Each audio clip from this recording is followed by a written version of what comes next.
Okay. All right, go ahead. Okay, so what I want to cover today is kind of what you're going to do your first visit when you first go on the site and meet with the client, and the information that you're going to collect so that we can put a proposal together. Ideally, after we get really good at this, we'll be able to get a proposal out to them at the same time, but on some of these more advanced projects, some of the stuff that you guys have been working on lately, we'll need to come up with a base plan and then gather information from the client and then go back to the office and put together a proposal. So the first thing we need to do is collect information from the client. And so these are just some general design considerations when you're thinking about putting together a design. What kind of use are they going to use this space for? Most of the time we're looking at the backyard, the front yard's already been landscaped. So, are they going to want to spend time entertaining? Do they have kids? Or is there going to need be some type of area for the kids to play? And then also a kind of a good thing to know is how much time they spend outside on average. If it's a nice day, did they spend the evenings out there?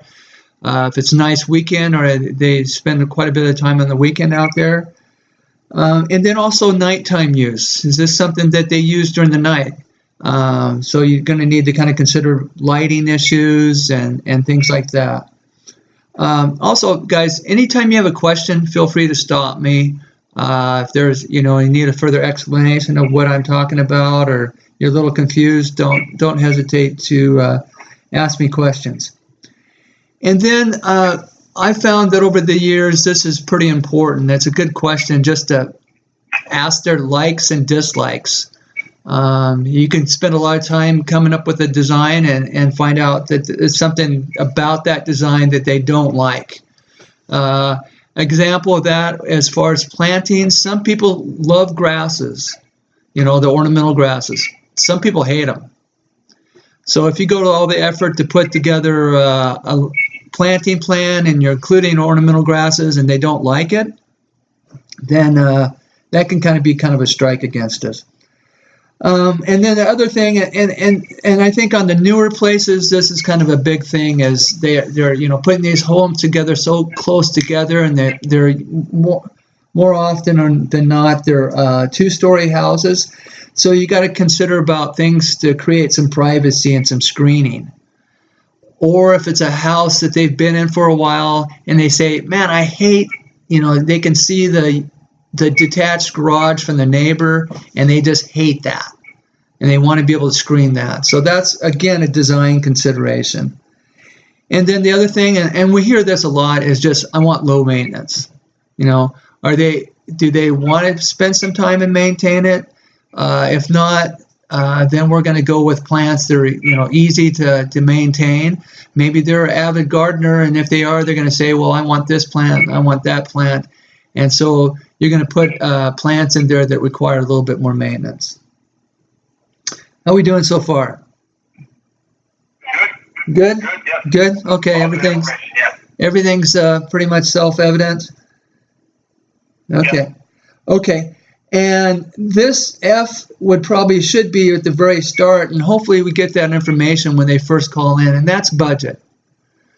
As you're finding out, usually they're going to be a little conservative on the budget. Just they don't want to, they want to hold their cards close to the vest, so to speak. They want to kind of let you know exactly what their budget is. So they tend to be a little bit on the low side. And that's only natural.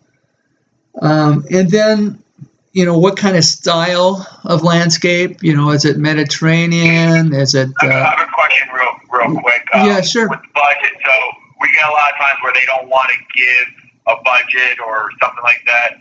Do you have any just kind of tricks or not necessarily tricks, but just anything that you would suggest how we go about getting a budget number from them prior, Yeah, it's sometimes it's going to be prior to is going to be tough, Chris. I mean, if they don't want to give you a budget, there's no real secret to getting a budget out of them. But after you've set up an appointment. You met them on site. They feel comfortable with you. Probably the last thing you go, oh, by the way, I really need a budget. I need to know whether, to design a Cadillac or a Volkswagen, so if they're comfortable with you at that time, then, 99 out of 100 times you're going to get a budget out of them. It may not be as accurate as you want, but if you can kind of catch them off guard, the last thing you ask is, even if you're heading out the door, oh, by the way, we really need a budget or whatever.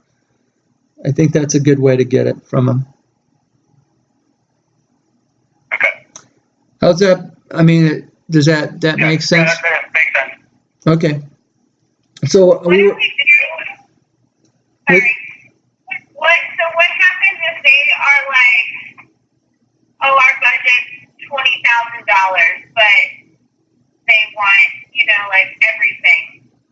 Do we tell them like, most of the yards we've done that have the outdoor kitchen and the pavers and the fireplace are upwards of $70,000, and just see how they react to that, or do we go ahead and... Again, another way to kind of get that budget number out of them, because once we become real familiar with our numbers, so we've met with them, and we want to give them a price before we leave.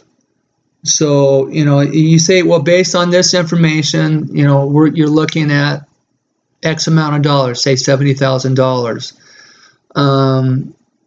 And then you kind of put them on the spot. I mean, is that in your budget? Yeah. And then you need to kind of read them a little bit, because they're going to want to not embarrass themselves, but because they might, you may be blowing them out of the water, but you need to get kind of a feel on that. Otherwise, you're going to waste a lot of time putting a proposal together, and they just to save embarrassment, they're not going to get, they're not going to say no. Yeah, and that's the time thing of putting everything together. That's like what I was worrying about. Is like, is it worth our time to make something for these people that have a $20,000-$30,000 budget? Like, how hard are they on that number? Uh-huh. And are they just really like kind of misinformed and kind of clueless about what this stuff actually costs? Right. Well, again, I mean, that goes back to the qualifying. So, either at the point of contact when Will's talking to them, and they're saying what they want, he should have some qualifying numbers, okay, and he should have kind of a feel. You get kind of a feel for, I mean, there are things that'll say, "Oh, I want a free estimate," or they give you your address. You get on Google Maps and you find out what neighborhood they're in, and you just kind of check those kind of things out. So, hopefully at the point of contact we can figure that out. Or we talked about having a appointment reminder email, and at that point maybe we can say, hey, based on what you mentioned you want, you're looking at us so much, the budget is so much. So just over time, you're going to kind of get a feel for whether there's been times I've been way off. There's been times I've kind of blown the person off almost, and then they surprise me and it's in their budget, but that hasn't been very often. There's a lot of clues. You'll gain a lot of clues. I'm kind of thinking maybe you're talking about that one you met with yesterday where they had $30,000 budget and you came in at 70. Is that what you're kind of talking about? No, I mean, I know the areas that they live in. I think they just kind of gave us a lowball number. Right.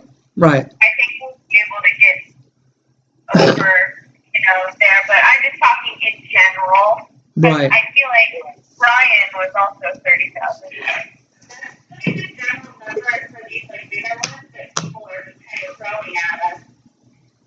Yeah. Yeah. You know? You know, so I mean, part of your job is to help educate the client on what the costs and things are.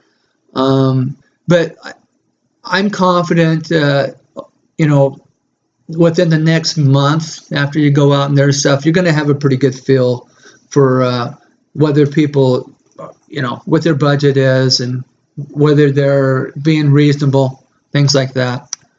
So again, you know, we're trying to be able to leave them before we leave with a price, and then we need to be able to kind of leave that in their hands if they want to pursue it. If you leave that kind of opening, my thing is here's the preliminary price. If it's in your budget, I'd be more than happy to fine tune it and put a presentation together. If not, you know, that's fine too. And that kind of leaves them an out right there. Yeah. Okay, well, yeah, that's good. I think we're, you know, it's kind of a delicate dance that you kind of need to do with that whole thing, and yeah, let's not spend too much time on Sure. the budget aspect of it. Okay. But yeah, I think that's good. Thanks for clarifying that. Okay. And then so we talked about style, and I think you guys. No, I interrupted you before you got to style. Okay. So we were talking about style. You know, is it Mediterranean? Is it Xeriscape? Is it, you know, and you'll get a kind of a feel for their when they talk about their likes and dislikes, they'll probably give you a clue on the style. But it would be nice to have in our presentation at the time of appointments, kind of go over the different styles, or you know, they can be looking at them or whatever. So. Irrigation, you know, do they want irrigation? Do they not want irrigation? If they don't want irrigation, then that's going to determine the style. You know, it's probably going to be a Mediterranean or Xeriscape or whatever. And then wildlife, you know, I find that if you can kind of connect, if they like wildlife, you can make a connection there. Okay. You know, if you talk about birds or butterflies or whatever, if that's something that they're interested in, that may be something kind of differentiate you from somebody else who's come in there that doesn't even talk about that. Security, that's a big issue too. It's more in the front, but it can be in the back too. But it's just, the point of this is really to kind of get them thinking about just how thorough you are and how you're going to look at all their needs. Okay. And then safety hazards. This is a big thing to protect us. You know, I've had this happen a few times. You do a locate, but the locate only it shows you where the power and the gas and things that go into the building from the street. If they have a light out or a hot tub out in the landscape, the locate's not going to show you the power that goes from the house out to the hot tub. So those are things you need to be aware of, because we've been out putting an irrigation system and we've had power to some lights and stuff like that. You know, so that's something to be aware of. Fuel tanks, you know, if they had oil heating or something like that, that's something to be aware of. We've had issues with that where we've cut the line that went to the fuel tank, and that was a big hassle. Old septic tanks. I've ran into that issue where we're digging a hole, all of a sudden there's a big cave in, you know, where an old abandoned septic tank was. And drain lines is the other thing. Your drain lines, like your rain drain lines, they may go out to the curb. There may be a dry well someplace on the property.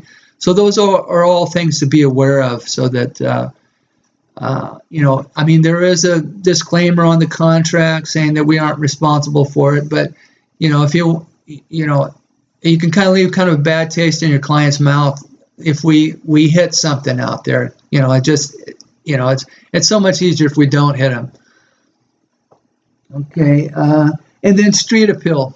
Are they looking to sell the house? Are they looking to kind of redo the front? Always, people become really used to just the way, especially if they've been with the house for a while, they just kind of become accustomed to the way the front is. But I always find that people are kind of open to some suggestions. Kind of another set of eyes on it that can make some suggestions. They're usually pretty open to that. So don't, if they're looking at the backyard, don't forget the front yard. There's some opportunities there as well. And then it kind of shows them that you have a kind of a design eye, so that's something to consider. And then return on investment. We should probably have some numbers. Hey, if you spend so much money on your landscape, when you go to sell the house, it's going to be worth this much. So that's something that should be probably kind of part of our sales package. How we good? How we doing? Everybody good? Excellent. Okay. I'm kind of talking into space here, so I no, we're listening. Everything's good. Yeah. Excellent. Okay. Doing well. No, he can't see us. Okay. So we're on site. We've kind of talked to the clients. We spent 10 to 15 minutes kind of getting answers to these questions. And at this point, it'd be nice to leave them with a book of ideas or Sandlino for them to spend looking through while we're getting the information on the site. So some of the tools you'll need is like a large clipboard, some graph paper. I like to use graph paper that's 1 inch equals 10 feet. That's just real simple. When you get into quarter, the different architectural types, 1/8 equals, all that. You have to do all the math, and it gets real confusing. So it's real simple to use the graph paper that's 1 inch equals 10 feet, and that'll easily get you the backyard. It might get the front and back depending on the size of the graph paper, but I found that that's the easiest and handiest to use. Okay, and then a mechanical pencil, and I like to use the ones with the thicker lead, so you're not constantly breaking off lead. So the 0.9 millimeter lead's good. And then a couple tape measures, either a 50-foot to 100-foot tape, and then a smaller 25-foot tape. We have these walker things that measures it. Would you need something other? Would you need? Yeah. For instance, when we get down to measuring out the line, like the lawn pattern and things like that, that's not that wouldn't be something you'd be able to use. It doesn't hurt to have them, but I found that the tapes are better. Okay. And then, so I don't know if you're familiar with a string line and a line level. So a string line is a nylon string that you can pull tight, and then you can put a line level on it, a level on it. So if you're having to measure the grade changes and stuff like that, it's really easy to use. Everybody familiar with that? Yeah. Okay. Jen's not, but we'll get everybody familiar with all that stuff. Okay, and then a hammer, nails. That's in case you need to use the string line and a level. Say you use a spike on one end to hold the string tight, and then you have to maybe the backyard drops away from the house, and then you use a nail on the fence to pull it level, so you can kind of make measurements as far as the changes in the grade. Small shovel, and we'll kind of explain why you need that later. And a steel rod. I found that this is probably one of my most valuable tools as far as just finding out the soil types and whether there's rocks and stuff like that. So usually what I do is take an irrigation key, which is a key that you use to open up the like your valves, your manual valves on a sprinkler system. and there's kind of a U-shaped thing on the end of it. I usually break that off and then sharpen the end so I can probe down into the soil with this probe.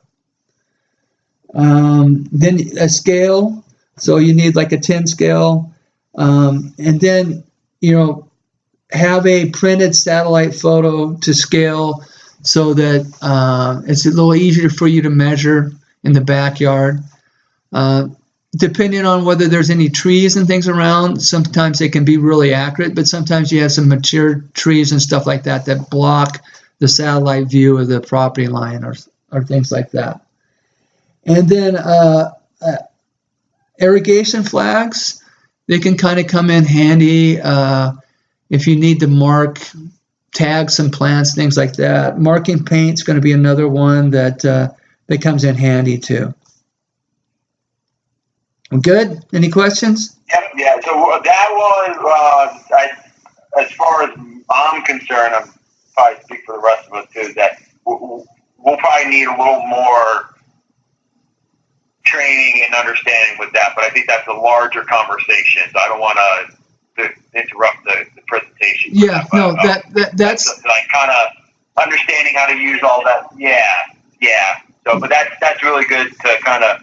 Yeah, it's organized. We know what we'll need on that. Yeah, so when I'm down there in March, maybe we can set aside an hour or something, go over some of that stuff. Okay, yeah, that'd be great. Okay, just touching base on the marking paint, that comes in handy when you're going to maybe change the lawn pattern, or if you want to kind of paint out where the patio is going to go, or so it makes it.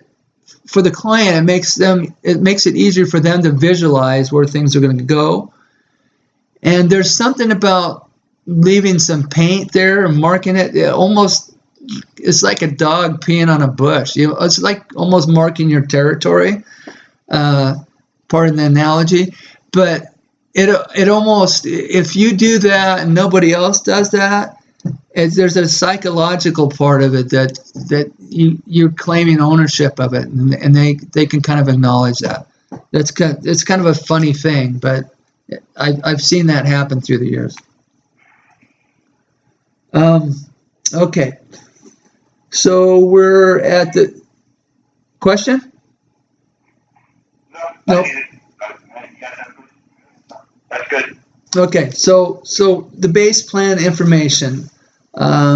So you need to, satellite photos are good, but they can be off sometimes. So you need to maybe take a measurement that's easy to correspond to on the satellite photo to make sure that the satellite's photo is correct information. Okay, that makes sense? Yeah. Okay, so the first thing you do, you measure out the house footprint. That's the very first thing you do. And some considerations that you want to show on the house footprint, you want to show where there's eaves or overhangs, okay? There might be a little patio that's covered, or there might be a planting bed that's covered by eaves. So you need to kind of show those on your house footprint. And then the doors and windows.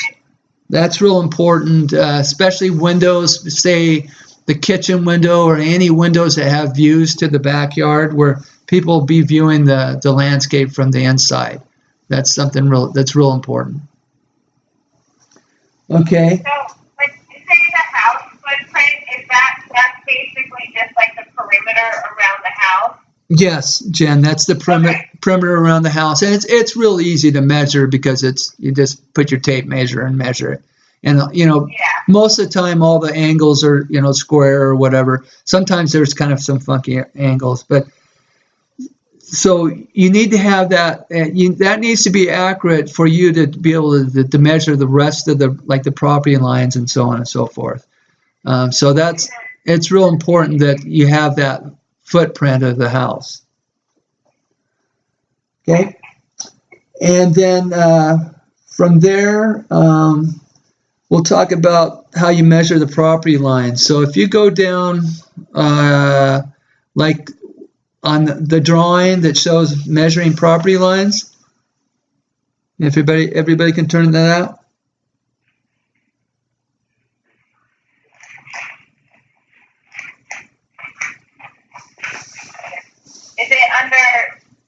section 4, measuring.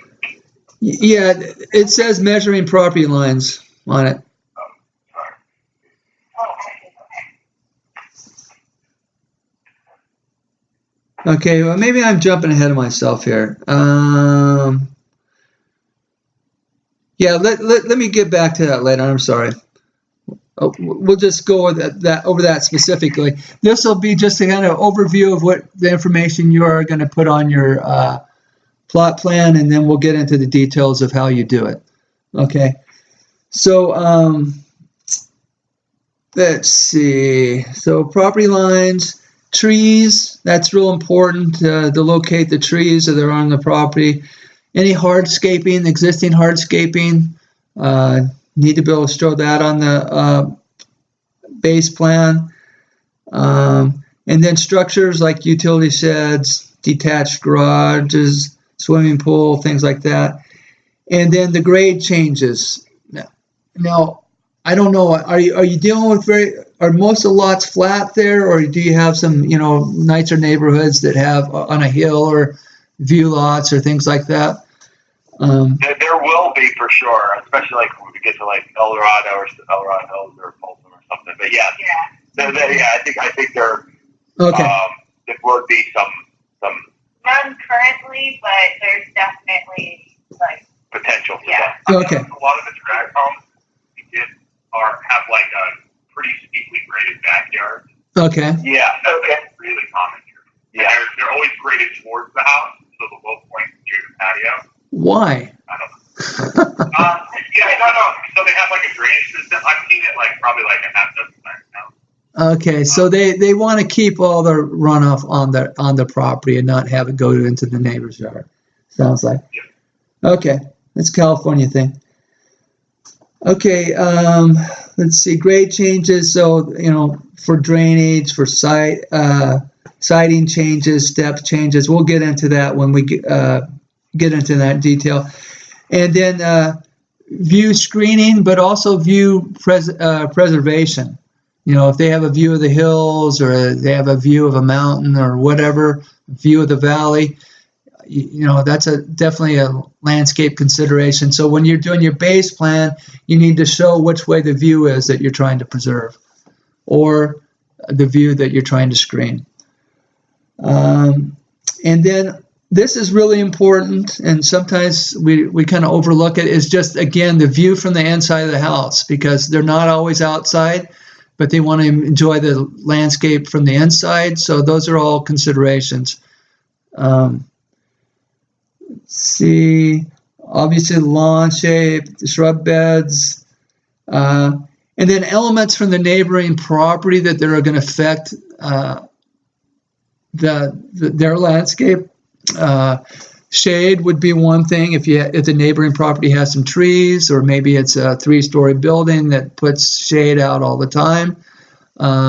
Leaves from trees is another thing, just another consideration. And then drainage is another one where, if it's in a neighborhood that has some slope to it, you need to kind of peek over the fence to see if the neighboring property is draining right up next to their property line. So those are all things to consider. Shrub beds, elements for neighbor, and then the parking strip out front. That's something we kind of overlook sometimes. So here we'll get into the measuring now. So if you want to turn back to that sketch that says measuring property lines. Everybody have that? Yeah. Okay. So this is why it's important to have a good property footprint that's accurate. Okay. Sometimes you're going to have some property lines that don't run parallel to the sides of the house. Sometimes they're going to kind of go off at an angle. So that's what I'm using as kind of an example of how you measure those property lines when they do that. So let's kind of look at the lower left-hand corner or lower right-hand corner of the house, the plot plan here that we've got. So you can see where it says 10 feet. Okay, so when you go to measure that, you kind of line up with that's going to be the garage there, but you line up so that you know that you're even with that side of the house, and then measure to wherever the property line measures out to at that point. Everybody following that? So you, Yeah, so basically, if it's non-parallel, you would measure from like each corner of the house. right, and so when you go to measure that, you kind of side along the side of the house so that that's straight out from the corner. Okay, and then you would go up, and then so we're figuring out the right-hand property line here. So we would measure from that corner, and then we would go over to the corner that's in the upper right-hand corner, and measure out from that. So it's 16 feet. And then when you go to draw that out, if you're accurate, say, and I didn't draw this on here, but say it was 30 feet from the corner of the house to well, you've already drawn out the house, so you're just going to measure that out, and then when you go to draw that property line in, you're just going to to scale, draw that how it 10 feet out from the one corner and 16 out from the other corner. Are you guys following me? Yeah. Okay. So you just do that all the way around. Okay, so it's real important, because if you're off 2 or 3 feet, and it's a big backyard, that could be 200 square feet of property that we aren't really accounting for. Okay? Yeah. Okay. So let's go to the next one that says measuring lawns.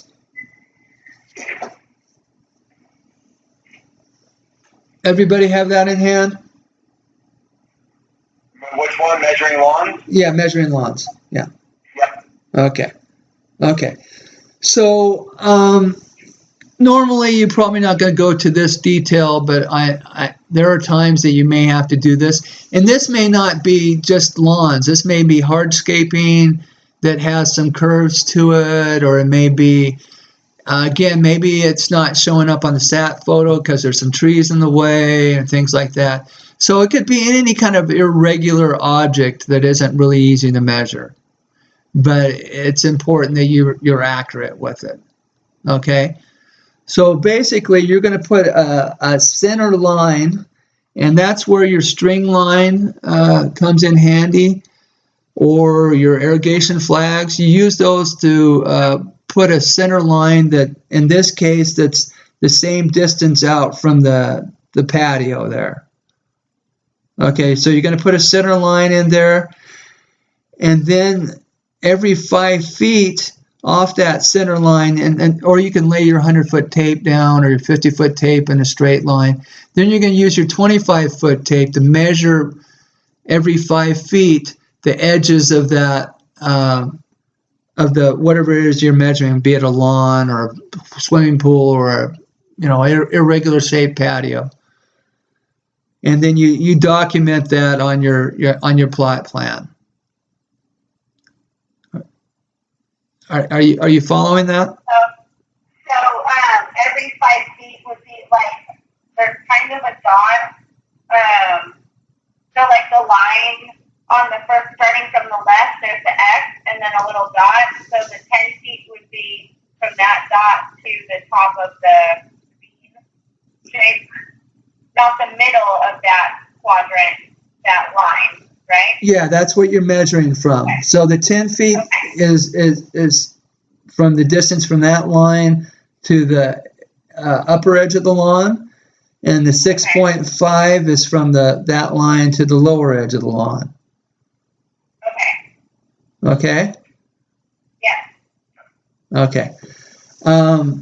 So let's go down to maybe making this a little bit more simple and not as accurate, or because you don't need to have it be as accurate. Let's go down to the front lawn, lower left-hand corner.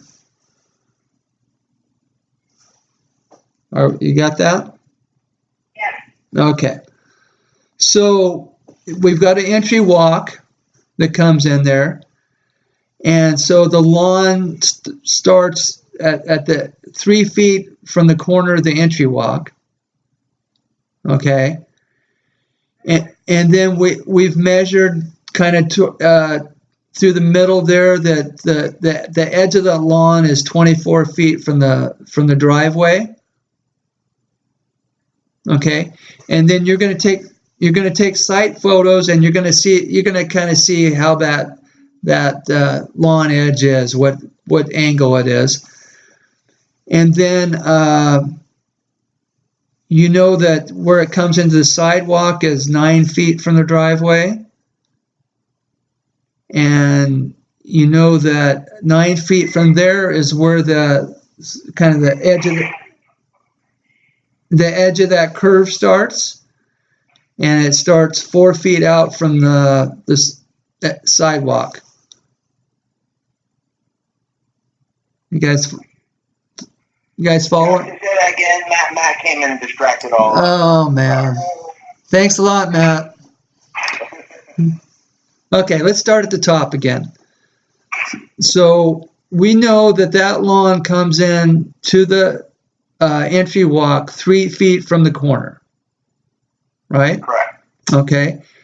We know that from the sidewalk, or from the driveway to the end of the lawn is 24 feet. Okay. Yep. Okay. We know that down at the bottom where the lawn comes into the sidewalk is 9 feet from the driveway. Okay. Yeah. We know from where that lawn comes in to where the curve starts on the left-hand side is 9 feet. And we know that at that point it's 4 feet out from the sidewalk.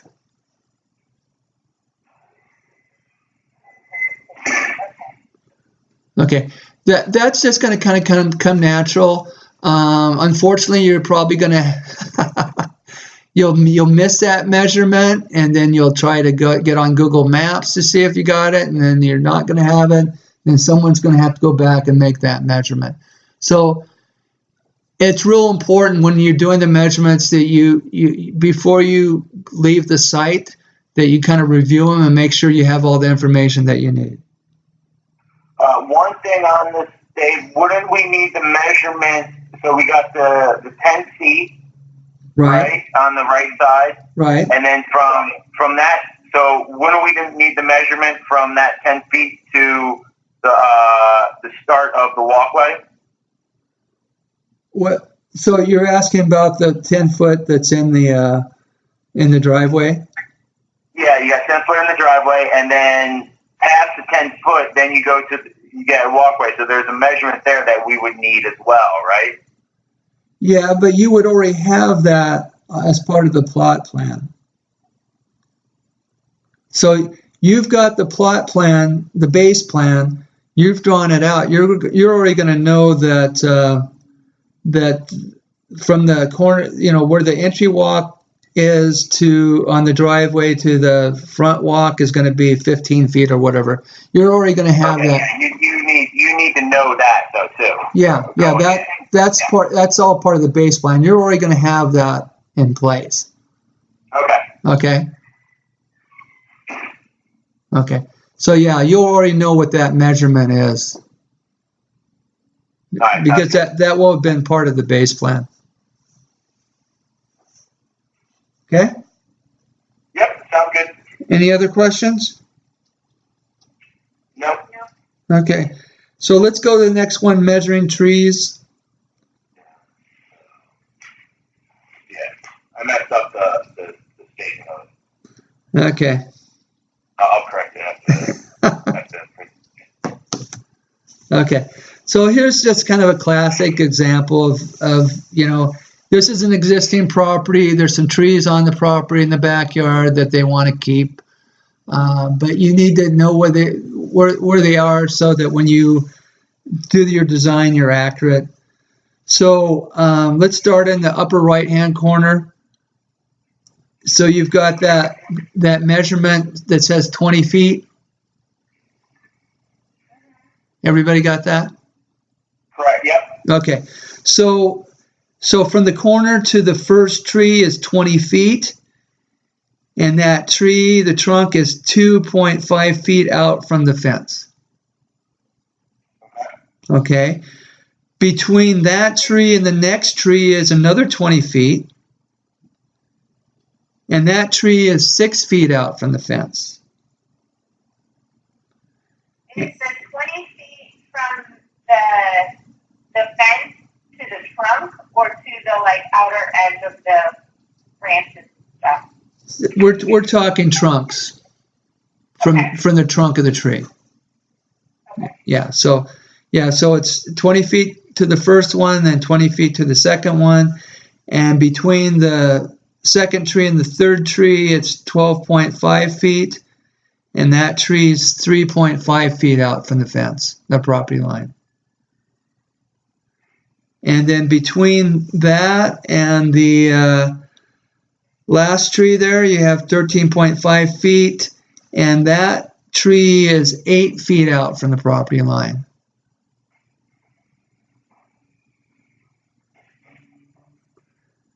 That makes sense? Okay. And then you're going to want to kind of draw in the drip line of the tree, so you have an idea of how big that tree is. So when you're putting a design together, the existing plants usually have an X where the trunk is, and then it's going to be a dashed line that represents the drip line or how wide the tree is. Okay. And now, what's the goal with measuring the trees? What's the objective of?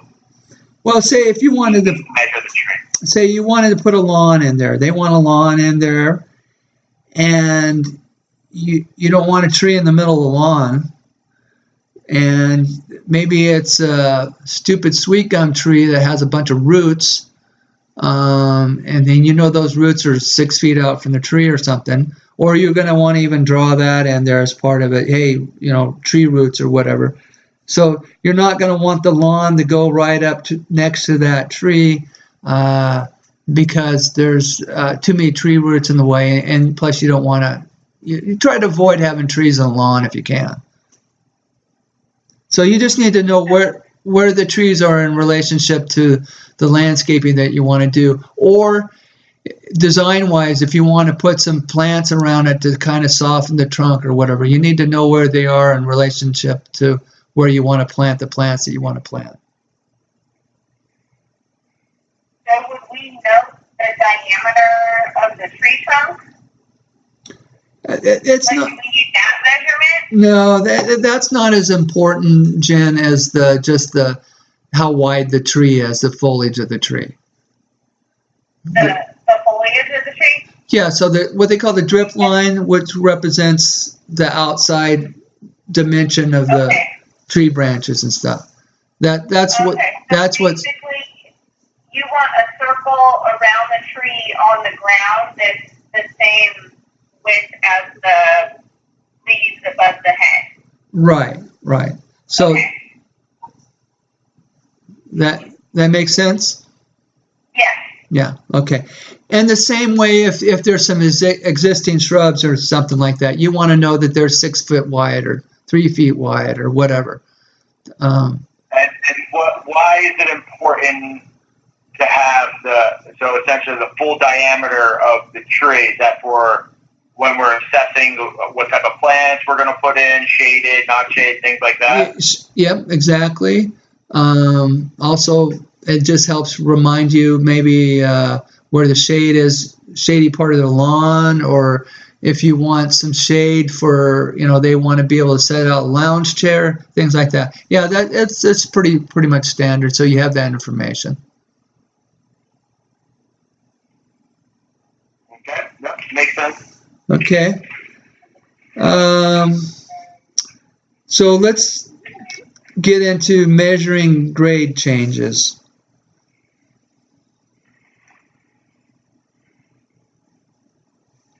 Okay, so this can kind of be important when there's drainage considerations, or if you're going to want to put some retaining wall in, things like that. Again, you don't want to get to every little square inch, but you want to have just a general idea of where the grade changes are and what's level and where things change. So you pick a point. Usually it's a level point that's going to represent 0. Okay. In this case, it's the back patio. So that's 0. That's whether you're going to go plus above that or minus above that. So so you can see if you're looking at this, the patio is 0, and then you have a level area off the patio that's represented by a line that says 0 on it. You see that? Yep. Okay. So in this case, you've got an area that slopes up, which is the right-hand corner, and you've got an area that slopes down. And so that's represented by where it slopes up, that's plus. In this example, it's +1 and 1 foot and +2 foot. Where it drops off, that's minus. So it's -1 foot and -2 feet.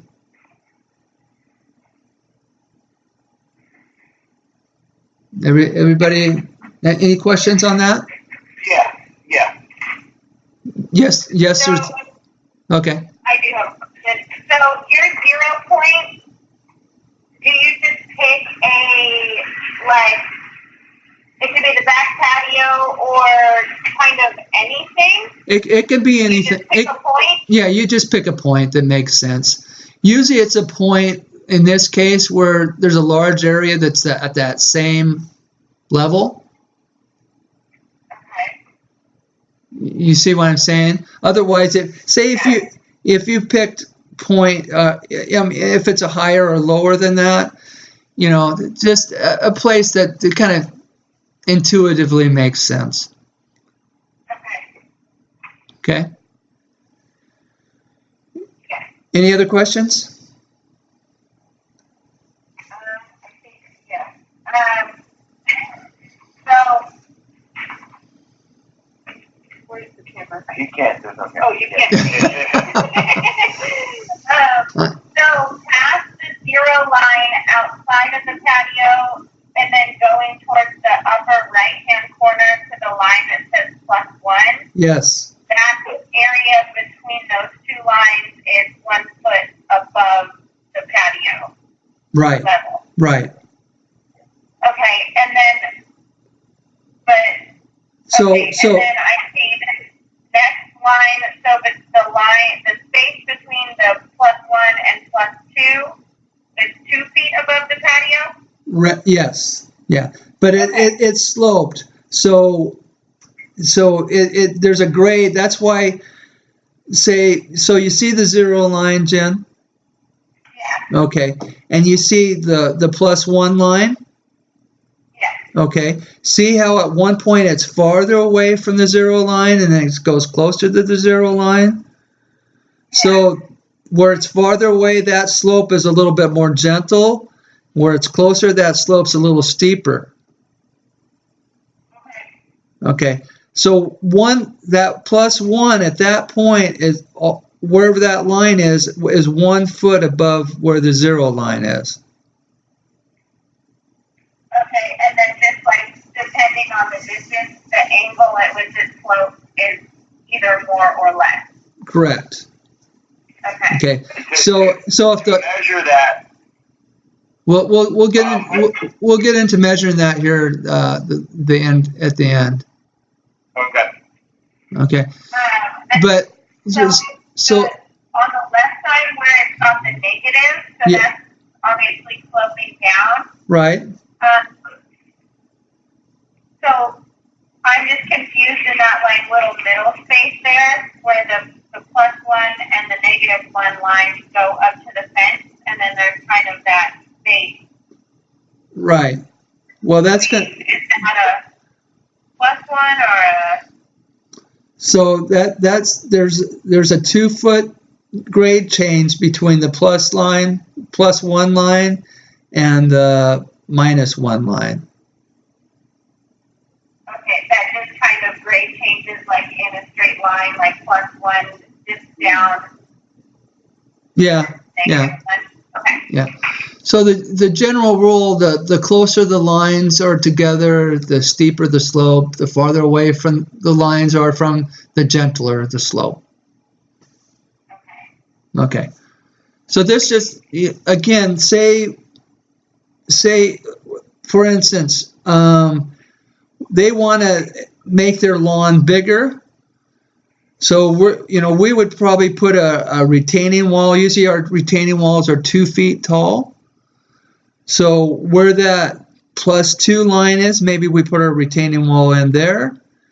And then in the corner, we build a retaining wall in there, and we take the dirt that we excavate from to level out to that +2, goes in to fill in the hole on the left-hand side. And then the retaining wall runs all along the back edge of the fence, or just in the corner?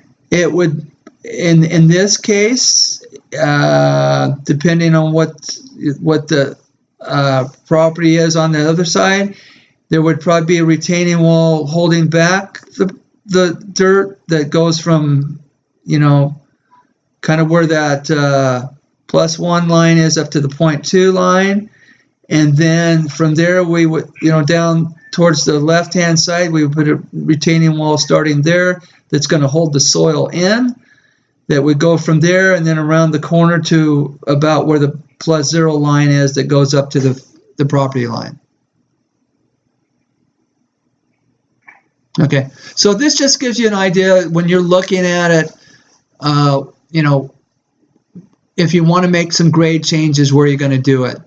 And then, so let me ask you this question just so I know that you guys understand. So from the front, say we're looking on the left-hand side, the lower left-hand corner of the house to the upper right-hand corner of the house, is that sloping down or down towards the backyard, or is it sloping up towards the backyard based on what you see there?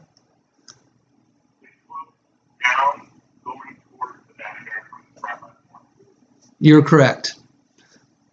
We'll send you a brownie there, Will. Okay. I do that just for the record. Oh, okay. You didn't realize there were going to. You didn't realize there were going to. No. You didn't realize there were going to be any test questions, did you? I'm sorry.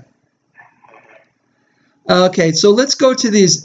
While we're on the measuring grade changes, here's some easy ways to make it a little easier.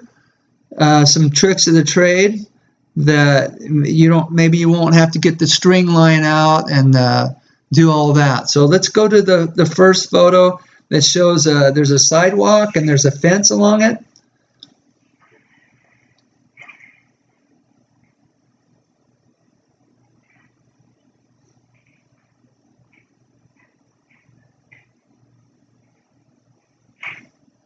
Are we there? Yeah, we got it. Okay. Yep. Okay. So this is all one property here to the left.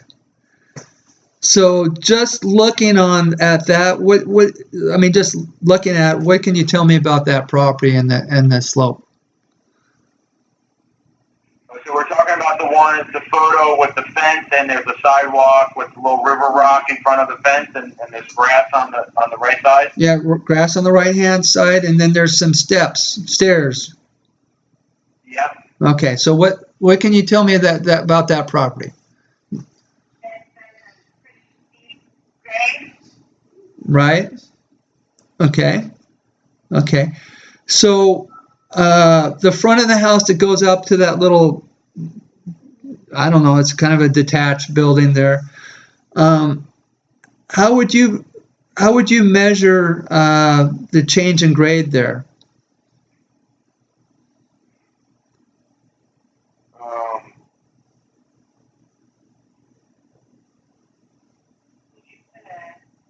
Yeah, in a string line, or are we talking without the string line? Okay, so here's your tool. The tool is the top of the fence. Okay, To measure how much the fence dips down. correct. That usually the top of the fence is level. I mean, so instead of breaking out the string line and measuring that way, you can use the top of the fence to give you your measurements. Okay? Wasn't thinking about that fence. That's a good idea. Okay. It's like what? It's like a 2-foot fence grade that you get looking at it. I don't know. Well, I mean, yeah, you would take your tape measuring out. So, usually fence panels are 8 feet long, but you would confirm that, so that you would just, write down the from the top of that fence that's closest to you, the corners that's closest to you, you would measure to the next step up, and then you would measure that step up as, say, it's 1 foot. And then you would measure from that corner to the next step up, and you could say the next step's 1.5 feet, and from there to the next one's 8 feet, and that step up's another 1.5 feet, and then so on and so forth. Okay, yeah, that makes sense. That sounds good. Okay, and then in the backyard, you can use those stairs. Usually stairs are uniform in height and uniform in width. You measure the height, you measure the width, you count the number of stairs, and that tells you how much grade change is between where the stairs start and the landing at the top or whatever. So you measure 1 step, then count the number of steps, and then just multiply the measurement by the number of steps. Yeah, right.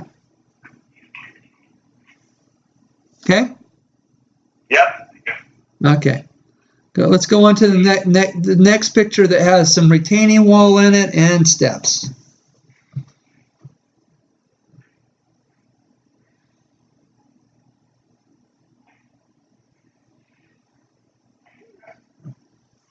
Yeah, that's fine. Everybody got that? Yep. Okay. So again, that the top of the retaining wall should be level. So, Yeah. okay, so you can use that as kind of a measurement. So there in the corner of the driveway where it meets up with the sidewalk, you can measure the height of the retaining wall there. And then you can measure over from the corner of the driveway to where the steps start, the height of the retaining wall there. And then you deduct that from your first measurement. Say the first measurement was 5 feet and the second measurement was 3 feet, and the distance between the corner of the driveway and the steps is 10 foot. You would know that subtracting 2 from 5 is 3, and so the amount of slope is 3 feet between the two. Okay, makes sense. Okay, and then the same way with the stairs. Okay. So you could do the kind of same thing with the stairs. Measure the height of 1 step, and then count the steps, and then multiply it, right? Correct. Yep. Okay. Let's go to there's another one that's very similar. So this would be pretty easy to measure the change of height between the sidewalk and the driveway there. You would kind of do the same thing. And you can see where that's a pretty even slope there. So you would just measure the 3 retaining walls, the height of that, and then measure the distance from where the entry walk is to the walkway at the bottom of the driveway, and you would know that over 15 feet it goes up 4.5 feet. Okay. And then this is the next picture. Say you need to run some stairs along the side of the house to get access to the backyard. Okay. how would you measure the change in slope between the front yard and the backyard? Yeah, the siding. So you can take that siding that's even, and then just measure from the bottom of that siding to the bottom of the grade or the ground. Right. Okay. That's exactly right. All right. Okay. So those are just some little tricks of the trade that I've learned through the years to make getting these grade changes onto a plan easier. Okay. Okay, we're going back to, so we covered measuring here. Okay, so go ahead, Chris. Oh, no, so we're on number 5, site conditions, or you got string line and level? Yeah, we're at site conditions now. This is, again, Okay. this is the Well, information. now, let me ask you this, Dave. Say if we have to measure something where we don't have a indicator like a fence or the house or something that we can't use, then that's when we'll use the string line and level and all that stuff, right? Correct. Okay. All right. Okay. So these are just kind of some tricks that you can use to avoid having to do that. Okay. So again, this is all information we need to collect at our first site visit. So site conditions, you need to have an idea, is the soil sandy? Is it rocky? It sounds like you guys have a lot of clay down there. So we need to know the condition of the soil. And then we also need to know which direction is north, so you can kind of know if there's a bunch of trees, which way the shade's going to go. If there's an adjacent 3-story building, which way is it going to shade the property, so on and so forth. And sun and shade, that all happens, hey, that there's just this site's in full sun, you get a lot of reflection off the siding of the house, then you're not going to put rhododendrons or ferns in there. You're going to put plants that are going to do better with full sun, reflective heat. Tree roots, again, is something that we sometimes overlook, especially when it comes to maybe we're putting irrigation in. You need to know that there's a lot of tree roots so that you need to put some extra time in for trenching, things like that. Or Jen and I talked about, they want a paver patio. You need to be aware of where the tree roots are and if that's going to pose a problem or not. So microclimates is kind of the same thing where, hey, there's a shady, cool part of the property here, and then there's a property that has a lot of reflection off the side of the house, and that's really, just the opposite of that. That comes in handy, especially on irrigation systems.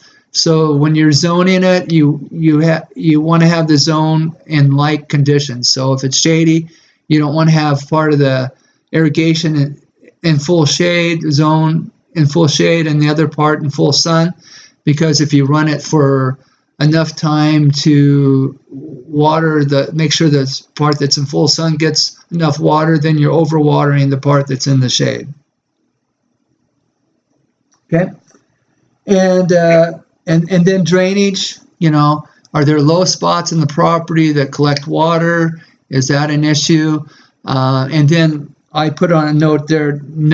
Is water coming from the neighbor's property as well? Okay. So just sometimes if it's coming from the neighbor's property, you want to catch it at the property line before it actually gets onto the property that you're working on. So those are all things to consider in drainage. And then we'll just taking photos. It seems like inevitably you always miss something. You get down, you're putting the plan together, you're looking at all the photos, and then, well, what about this corner, or what about this area? So you want to start out, panorama's nice. Stand in one spot in the middle of the yard and take a panorama around that. Gives you kind of a good overview. Take a picture of the house from across the street if you're dealing with the front yard. The side yards, take a picture from both ends of the side yard, just not from one end, because it just offers a different perspective. Close-ups, they come in handy. If there's a grade change and there's something that like the siding of the house or the changes of the fence top, things like that all are stairs. Take close-ups of that area that allow you to be able to kind of see where the grade changes are. Fence tops. Oh, and then cyclone fences, between posts, it's almost always 10 feet. And then on wooden fences, the average length between fence posts is 8 feet. Corners of the property, sometimes you kind of miss taking photos of those. And then maybe the foundation vents are too deep and there's water that's going to drain into them. Take pictures of those kind of things. Anything that's information that you need. Tree roots, any hazards, and then take pictures of things that hey, I want this tree to remain, or I want this shrub or whatever. Take pictures of those, and then for site prep, if there's weeds, how high are the weeds? Are they just 2 inches tall, and we spray them with Roundup and don't worry about them, or are they 1.5 feet tall or 3 feet tall? Shrubs that need to be removed or transplanted, take pictures of those. Hardscaping, if there's a patio or a concrete pad that needs to be removed, take a picture of that. Deck and fence removal, if there's sections of the deck or sections of fence or decking that needs to be removed. Gravel and rock, we sometimes kind of miss on that. That's where the shovel comes in. Find out how deep that gravel is. You may assume it's only 2 inches deep and it's a foot deep, and it requires more work. So I think we've pretty much covered everything that I had on this outline. So any questions? No, that's really good. I'm fine for right now. If you guys have any questions, Will? I have an unrelated question. Okay, that's separate though. Yeah. No, as far as the presentation, that was great, Dave, and we have it recorded, and then so we can go back and watch it and kind of line up the outline with the presentations. But yeah, this is extremely helpful. Okay. Good job. Okay, so the next session we'll get into the design aspects and some of the kind of tricks of the trade and what to look for, and I know Jen's had some questions about spacing of plants and things like that. So those are all things we'll get into in the next session. All right, that'll be awesome. Yeah, I'm gonna stop the recording right now. Okay.